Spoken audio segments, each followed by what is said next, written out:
Lahan sawah petani seluas 60 hektar di Desa Glebak Dalam, Kabupaten Banyuasin, Sumatera Selatan sebagai binaan akan ditreatment air dan tanah guna memastikan kadar asam air atau pH persawahan menggunakan BIOS 44DC. Upaya ini dilakukan untuk menjawab persoalan kesuburan dan masa tanam padi yang saat ini hanya bisa dilaksanakan sebanyak 1 kali dalam 1 tahun. Pilot Project BIOS 44DC Nia Kunto Arif Wibowo menyampaikan saat ini dirinya menurunkan tim untuk treatment air dan tanah sebagai langkah awal karena selama ini petani mengeluhkan pH air tinggi sehingga berpengaruh terhadap kesuburan tanah dan masa tanam untuk pertanian.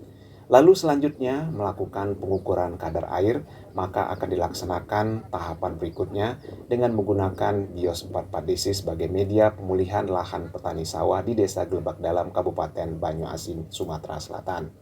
Untuk selanjutnya akan digunakan organik BIOS 44DC. Selain ekonomis, upaya ini diharapkan mampu meningkatkan masa tanam menjadi 3 kali dalam 1 tahun, sehingga mampu meningkatkan taraf ekonomi para petani di masa mendatang.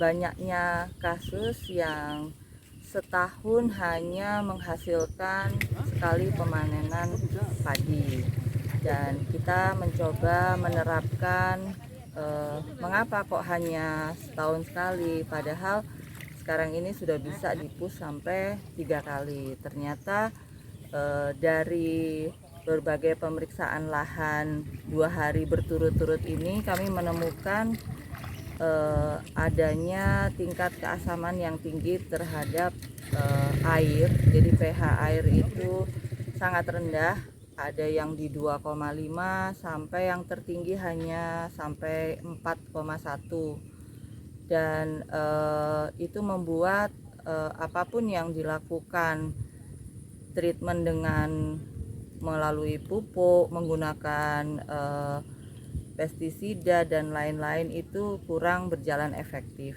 Kita menuju ke kedaulatan pangan, tetapi dengan menggunakan semua organik, kita menggunakan BIOS 44.